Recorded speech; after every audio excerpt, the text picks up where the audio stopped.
Bonjour à tous, Parlons d'Europe revient avec Pierre-Yves Monjal. Bonjour Pierre-Yves. Bonjour. Donc vous êtes professeur de droit de l'Union européenne à l'Université François Rabelais de Tours et je vous ai demandé de venir pour parler aujourd'hui du commerce mondial de l'Union européenne. C'est un sujet important qu'on croit tous connaître et finalement qu'on ne connaît pas si bien que ça. Donc on va rentrer dans le vif du sujet tout de suite. Le commerce, c'est une compétence de l'Union européenne ? Oui, c'est une compétence historique même de l'Union européenne. Vous avez raison de souligner que c'est un sujet important qu'on ne connaît pas toujours. Important pourquoi on y reviendra peut-être un peu plus tard. C'est que tout simplement l'Union européenne est, avec les États-Unis, au fond, la première puissance commerciale, la première puissance économique au monde. Donc il y a cet enjeu économique considérable qu'il ne faut pas perdre de vue. On est devant les Chinois encore. Alors on est devant les Chinois encore, nous sommes devant les États-Unis dans un certain nombre de secteurs, j'aurai l'occasion de le redire, et des secteurs qui sont des secteurs dynamiques pour l'économie européenne. Donc l'Union européenne est un acteur mondial. Alors, c'est un acteur mondial, exactement. Et comme vous l'indiquiez, l'Union européenne exerce ce qu'on appelle en droit européen des compétences externes. Bon. Alors pour expliciter un petit peu le propos, au fond c'est assez simple.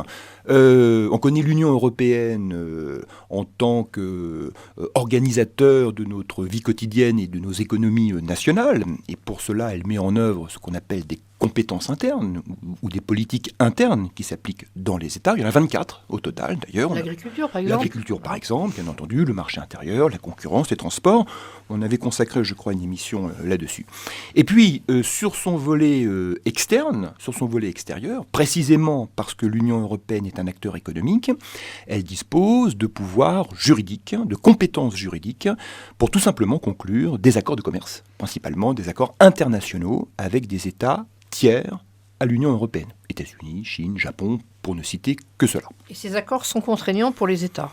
Alors bien entendu, c'est là où ça devient intéressant, sur un plan justement politique ou juridique, si vous voulez, c'est que les accords qui vont être négociés selon une procédure sur laquelle je vais revenir dans un instant, sont des accords qui sont en réalité doublement contraignants.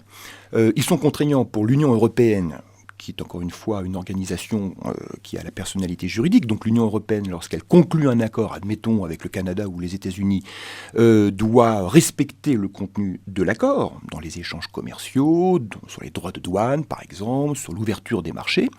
Mais ces accords sont également contraignants pour les États membres, puisqu'en réalité, l'Union européenne a mis en place ce qu'on appelle, et depuis l'origine, une politique commerciale commune qui, en droit, se substitue, remplace la politique commerciale de chaque État. Donc à la question de savoir qui fait du commerce mondial, est-ce que ce sont les États ou est-ce que c'est l'Union européenne ? C'est l'Union européenne au lieu et place des États, si on veut simplifier un petit peu le propos, sachant que les États ne sont pas toujours d'accord, et lorsque l'Union européenne va conclure un accord international de commerce, les États essaient de récupérer ce qu'on appelle certaines compétences, de façon à ce qu'ils continuent de disposer d'une petite marge de négociation. Mais globalement, c'est l'Union européenne qui s'est substituée aux États dans cette politique commerciale commune. Les États ont toujours du mal à lâcher du lest. Les États ont toujours du mal à lâcher du lest, et lorsqu'il y a un contentieux, une discussion, ce qui me permet justement d'aborder la procédure de conclusion de ces accords. On va voir le juge européen, la Cour de justice de l'Union européenne, je vais en reparler dans un instant. Alors sur le terrain des compétences, et plus précisément l'exercice ou la procédure de conclusion d'un accord international, le schéma est au fond toujours le même et assez simple. C'est la Commission européenne qui est le négociateur de l'Union européenne. Alors évidemment, on a le sentiment que la Commission de Bruxelles va partir comme cela, très librement, négocier avec les États-Unis, le Japon, le Canada, que sais-je encore, ou n'importe quel autre État de la planète. En réalité, c'est un peu plus compliqué que cela. Enfin, compliqué, pas tellement, mais la Commission ne peut négocier un accord que si elle a été autorisée à le faire par les États. C'est-à-dire que les États vont définir ce qu'on appelle en droit un mandat de négociation, et la Commission européenne a plutôt intérêt de s'y tenir. Bon. Donc la Commission négocie. Une fois que l'accord commercial, en matière agricole par exemple, en matière industrielle, peu importe, en matière de services, est rédigé, négocié, entre la Commission, donc l'UE, et son partenaire, nous entrons dans ce qu'on appelle une phase de conclusion, ou de ratification, si vous voulez, de l'accord. Et à ce moment-là, nous avons les deux autorités politiques majeures qui interviennent, le Conseil des ministres et le Parlement européen, qui a son mot à dire sur la conclusion de l'accord externe, pour le ratifier, tout simplement.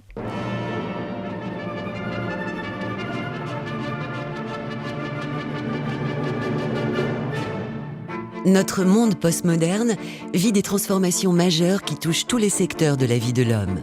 Travail, éducation, écologie, religion, économie. L'émission Sur le rebord du monde souhaite donner des clés pour mieux penser ces changements et les défis d'humanisation à relever. Sur le rebord du monde, proposé par Béatrice Soltner, chaque mercredi à 22h. RCF. La joie se partage. Alors, retour à la politique commerciale de l'Union européenne. Donc, on vient de voir un petit peu ce fait que c'est une compétence de l'UE. Alors maintenant, comment elle s'exerce, cette politique? Qu'est-ce qu'il y a dedans? Quels sont les volets de cette politique? Il y en a deux, je crois. Oui, voilà. Alors, ce qu'on appelle la politique commerciale commune, on peut en parler au regard, au fond, de son contenu. Bon. Et il y a deux dimensions à cette politique commerciale commune, dont une est souvent, je crois, un petit peu passée sous silence, mais à mon avis à tort. Au fond, pour simplifier, on peut dire que la politique commerciale commune comprend deux facettes, deux volets. C'est d'abord, pour l'Union européenne, un instrument politique et juridique de protection de l'Union européenne contre, je dirais, la concurrence internationale déloyale. Je m'explique. C'est-à-dire que l'Union européenne va se protéger des importations des États membres par différents moyens. D'abord, on a mis en place ce qu'on appelle l'union douanière. C'est-à-dire que même si les droits de douane continuent à se réduire au fil du temps dans le cadre des accords de l'Organisation mondiale du commerce, du GATT, notamment l'accord général sur le commerce et les droits de douane, néanmoins, les produits qui sont importés dans l'Union européenne sont frappés d'un droit de douane. Alors, plus ou moins élevé, bien entendu, et ce qui constitue au passage une des ressources du budget de l'Union européenne, peut-être aux alentours de 10-12%, ce n'est pas une ressource très importante. Nous avons mis également en place au niveau de l'Union européenne ce qu'on appelle des mesures anti-dumping. Alors, c'est quoi les mesures anti-dumping? Ce sont des mesures de protection de l'Union européenne qui permettent de ne pas mettre en circulation des produits qui sont importés dans l'Union européenne à un prix qui est inférieur de celui qui est pratiqué sur le marché du pays exportateur. Je prends un exemple tout simple. Les panneaux solaires chinois sont vendus sur le marché domestique chinois, admettons à 100 €, c'est une hypothèse. La Chine ne peut pas nous vendre ses produits à hauteur de 80 €, par exemple, ce qui crée évidemment une concurrence déloyale. Donc on met en place des procédures de sanctions. Bon. Nous avons également des mesures de sauvegarde pour terminer sur ce point, c'est-à-dire que si les produits sont défectueux, sont des produits dangereux, on peut suspendre, bien entendu, ces importations. Jouets, par exemple, on pense tous aux jouets. Par exemple, jouets, évidemment. Bon, voilà. alors ça suppose évidemment une réglementation importante de ce point de vue-là. Et puis, sur son volet, je dirais, action extérieure, la politique commerciale commune est une politique beaucoup plus incisive. L'objectif des accords de commerce qui vont être conclus entre l'Union européenne et ses partenaires internationaux, on l'a compris, c'est de permettre l'ouverture des marchés, avec des règles, encore une fois, claires, pour éviter les subventions, les dumpings que j'ai évoqués à l'instant. Donc, ouvrir les marchés industriels, ouvrir les marchés de manière réciproque entre le partenaire et l'Union européenne aux prestataires de services, par exemple, permettre l'investissement étranger en Europe d'entreprises en provenance d'un autre État, l'objectif étant, évidemment, sans doute dans une logique concurrentielle, de faire en sorte que le commerce mondial soit économiquement profitable. Donc c'est ça, un facteur d'enrichissement général pour les deux partenaires. Et donc on va jouer sur deux volets, principalement. faire disparaître de plus en plus les droits de douane, faciliter les échanges. Le droit de douane constitue une barrière, évidemment, au libre commerce.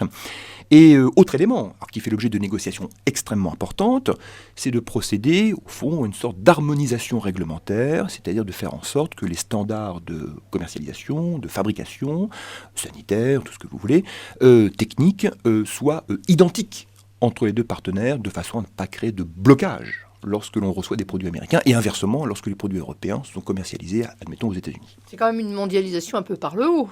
C'est une mondialisation par le haut, on peut voir ça effectivement comme ça, si dans votre esprit signifie une mondialisation qui est encadrée, qui fait l'objet d'une réglementation, et il faut comprendre que les accords que conclut l'Union européenne sont des accords qui essaient d'être très exigeants par rapport à des standards qui sont définis dans le cadre de l'Organisation mondiale du commerce. C'est-à-dire que déjà, l'OMC définit des standards commerciaux, des standards d'échange.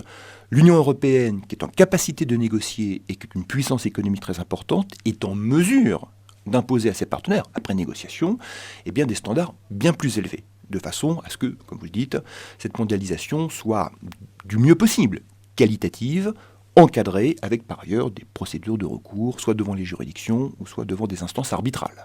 Alors justement, il nous reste 1 minute pour conclure. Oui. On a dit un petit mot sur la Cour de justice de l'Union européenne. Oui. C'est elle qui est saisie dans le cadre de désaccords. Alors, comment ça fonctionne ? C'est très simple. Lorsque un État, une institution, le Parlement, le Conseil, la Commission, un État membre de l'Union européenne, estime que l'accord de commerce entre l'UE et un de ses partenaires n'est pas conforme aux fameux standards, ou que l'Union européenne est intervenue dans un domaine de compétence qui n'est pas le sien, la Cour de justice, article 218, paragraphe 11 du traité sur le fonctionnement de l'Union européenne, va être saisie, de manière à contrôler, à vérifier que l'accord en question correspond bien aux règles du traité, que l'accord en question n'a pas été conclu en dehors des compétences de l'Union, et si la Cour de justice rend un avis négatif, ce qu'elle a fait récemment d'ailleurs sur un accord en matière de contrôle des données aériennes entre le Canada et la France, et l'Union européenne, la Cour de justice, avec cet avis négatif, oblige l'Union européenne soit à renoncer à l'accord, elle ne peut pas le conclure, soit à le revoir avec ses partenaires, ce qui n'est pas forcément simple, soit, ce qui ne s'est jamais produit, à procéder à une révision des traités de l'Union européenne, de façon à ce qu'il y ait une parfaite concordance entre l'accord international et nos règles fondamentales contenues dans le traité de Lisbonne. Vaste programme. Merci beaucoup et nous allons nous retrouver la semaine prochaine pour continuer à discuter de ce commerce mondial de l'Union européenne. Merci, bonne semaine. Merci.